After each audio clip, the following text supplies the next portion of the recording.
Bismillahirrahmanirrahim. Alhamdulillahi rabbil alamin. Nahmaduhu wa nasta'inuhu wa nastahdihi wa nastarshiduhu wa nu'minu bihi wa natawakkalu alayhi wa na'udzu bihi min shururi anfusina wa min sayyiati a'malina. Allahumma salli wa sallim wa barik ala sayyidina wa maulana Muhammad wa ala alihi wa sahbihi wa man ihtada bihadyihi wa istanna bi sunnatihi ila yaumiddin. Subhanaka la ilma lana illa ma 'allamtana innaka antal alimul hakim. Rabbi shrah li sadri wa yassir li amri wahlul 'uqdatam min lisani yafqahu qawli. Bismillahi ma syaa Allah, la quwwata illa billahi ma syaa Allah, kullu ni'matin min Allah ma syaa Allah, al khairu kulluhu bi yadillah ma syaa Allah, la yasrifu as-su'a illa Allah. Alhamdulillah, bersyukur kita kehadirat Allah Subhanahu wa ta'ala yang sentiasa melimpahkan kepada kita rahmat dan karunia daripadanya, khususnya saat sekarang ini kita sama-sama berada dalam dewan ini, bersama-sama memutalaah dan mengkaji kitab Sayyidus Salikin ila ibadati Rabbil Alamin, juzuk yang kedua, bab yang ke-9, yaitulah al-babut tasi' fil amri bil ma'ruf wa nahyi 'anil munkar.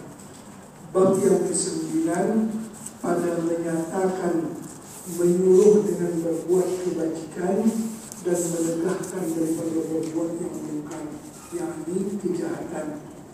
Dan di dalamnya ada 4 pasal. Jadi tajuk ini al-amru bil ma'ruf wa nahyu 'anil munkar, mengikut lughat ataupun bahasa Al-Quran, menyuruh dengan kebaikan dan melarang daripada kemungkaran. Dia lebih umum maknanya daripada menyuruh dengan taat dan menegah daripada maksiat. Lebih luas maknanya daripada istilah menyuruh dengan taat dan mencegah daripada maksiat. Yang dimaksudkan dengan al-amru bil ma'ruf, menyuruh dengan kebaikan, sampai orang-orang yang bukan Islam pun disuruh berbuat baik. Walaupun perbuatan baik mereka itu tidak dikira taat kepada Allah Subhanahu wa ta'ala, tetap juga orang yang bukan Islam kita suruh mereka melaksanakan hal-hal yang baik, hal-hal yang bagus. Padahal orang yang bukan Islam kalau buat benda yang katakanlah benda sosial kan, itu bukan ketaatan. Tak ada taat, dia ada pahala. Kalau itu orang Islam memang berpahala. Jadi istilah ma'ruf, sesuatu yang baik, dia lebih luas maknanya daripada taat.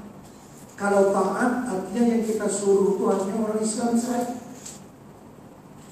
Kalau kebajikan kepada seluruh manusia, orang yang bukan Islam pun kita suruh buat baik, itu termasuk ma'ruf. Padahal mereka itu bila buat baik ada pahala pun. Kalau taat itu hanya khusus kepada orang Islam. Jadi amar ma'ruf, menyuruh dengan kebaikan, berbuat yang baik. Walaupun orang kafir pun kita suruh buat benda yang baik supaya bagus dunia mereka. Mereka tak dapat pahala, karena itu bukan taat. Dan an-nahyu 'anil munkar, melarang daripada kemungkaran. Dia lebih am daripada melarang membuat maksiat. Karena ada benda-benda yang dia tidak maksiat tapi tak baik, itu juga dilarang.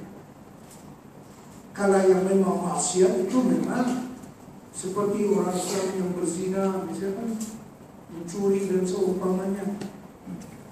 Ini orang kafir berzina, bagi mereka mana ada cegah dosa? Atau orang Islam budak-budak kecil umur 7 tahun berzina dengan budak kecil umur 7 tahun. Dia bukan mukallaf lagi. Benda itu bukan cerita dosa lagi. Kan budak kecil yang tak mukallaf, umur katalah 8 tahun. Dia berzina dengan budak umur Islam juga 8 tahun. Dosa itu. Dia tak dosa lagi karena dia tidak mukallaf lagi. Tapi perbuatan itu mungkar. Apa makna mungkar? Sesuatu yang menyalahi peraturan Allah Subhanahu wa Ta'ala. Apapun berdosa atau tak berdosa, bila benda itu menyalahi aturan Allah, kita larang. Kita larang.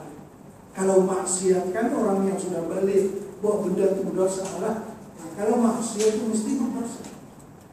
Kalau mungkar, benda itu tak baik.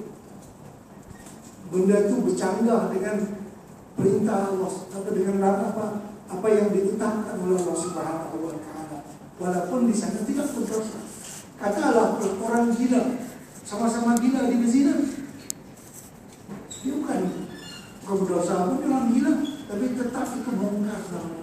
Benda itu tak baik, ya kan? Benda itu kemungkaran. Walaupun gila sama gila, dia bukan ada dosa.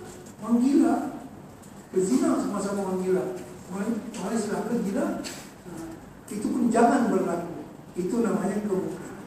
Jadi makna al-amru bil ma'ruf wan nahyu 'anil munkar lebih luas daripada makna al-amru bil ta'ah wan nahyu 'anil ma'siyah. Itu istilahnya mesti kita paham. Ini untuk kesejahteraan manusia keseluruhannya. Jadi orang yang bukan Islam misalnya, mereka minum arak, pun tak boleh juga. Itu satu kemungkaran. Mereka tidak ada cerita dosa dan pahala. Memang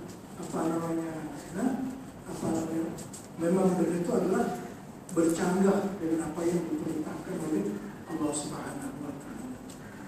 Maknanya keluasan istilah supaya kita memahami bila al-amr bil ma'ruf mencakup semua hal-hal yang baik, termasuk orang kafir disuruh bersedekah, disuruh buat kerja sosial, jangan dan dicegah mereka daripada kemungkaran.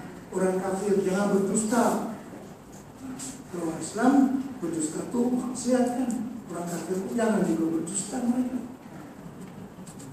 Baik, al-faslul awal fi wujubil amr bil ma'ruf wan nahyi 'anil munkar wa fadilatihi. Fasal yang pertama pada menyatakan wajib menyuruh dengan berbuat kebajikan dan menegahkan daripada yang mungkar dan menyatakan akan kelebihan perbuatan tersebut.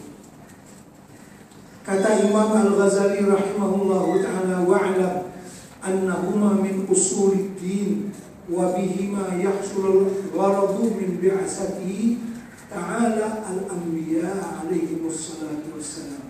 Terus. Bismillahirrahmanirrahim. Artinya ketahui olehmu hai orang yang berkehendak kepada kemenangan di dalam akhirat itu, bahwasanya keduanya itu menyuruh dengan berbuat kebajikan dan menegakkan daripada yang mungkar daripada pohon agama, dan dengan keduanya itu hasil faidah daripada membangkitkan Allah Ta'ala akan segala anbiya alaihi wassalatu wassalam. Artinya pekerjaan yang dua ini, amar ma'ruf nahi munkar, ialah pekerjaan para anbiya alaihi wassalatu wassalam.